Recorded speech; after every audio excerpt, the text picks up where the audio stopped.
Ketiga perempuan yang datang di makam, malaikat Tuhan berkata kepada mereka, jangan takut. Tapi dia juga menambahkan agar mereka meneruskan pesannya, jangan takut kepada para murid Yesus. Bahkan nama Petrus disebut, padahal kita pasti masih ingat dalam bacaan yang dinyanyikan hari Jumat kemarin. 3 kali Petrus mengatakan bukan. 3 kali. Tetapi dia justru akan dipilih menjadi wakil Kristus. Karena itu Petrus pun harus mengenal Kristus secara baru. Petrus berada dalam pergulatan batin. Dia telah tidak taat dan setia pada gurunya.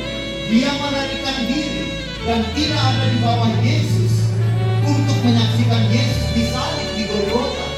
Yesus hanya ditemani Maria dan muridnya yang paling muda, yaitu Yohanes. Itulah kabar gembira Paskah bagi kita sekarang. Kita harus semakin mengenal Kristus secara utuh.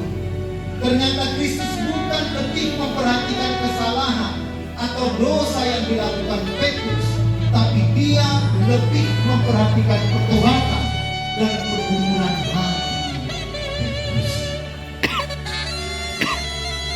Betapa sungguh menggembirakan kesan Injil pada malam ini. Yesus percaya pada setiap orang yang mengalami kesalahan atau dosa dalam hidupnya. Hanya ada satu syarat, menyesal, bertobat, dan berubah.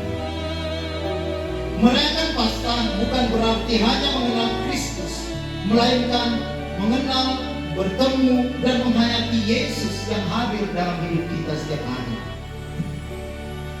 Apa konsekuensi dan kebaikan belas kasih Allah dalam diri Yesus yang telah bangkit? Kita murid Yesus tak boleh lupa bahwa kita wajib mewartakan kebangkitan Kristus.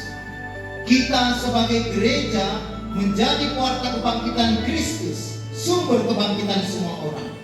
Kita sebagai gereja bertugas menyembuhkan sesama untuk bangkit dalam Kristus, yakni memiliki pengharapan. Kita sebagai gereja tidak boleh membiarkan Kristus bekerja sendirian saja. Mari kita semua bangkit bersama Yesus, namun bukan hanya bergembira secara pribadi, tapi meneruskan, membagikan kegembiraan kita itu kepada sesama kita. Terkadang Tuhan itu justru menunjukkan rahmatnya di balik bencana. Ada rahmat tersembunyi di balik bencana. Kemarin habis Jumat Agung, runtuhlah tenda di restoran untuk besok. Apa maksudnya? Rupanya maksudnya Yesus mau memanggil bapak-bapak semua untuk berjibaku kerja, dan akhirnya selesai. Tapi tadi hujan gak tahu apakah seksi dulu kita bagi bekerja atau tidak. Semoga seksi dulu bekerja supaya tidak bodoh lagi mana yang sudah kita bangun. Ini contoh sederhana. Maka jangan berputus asa ketika mengalami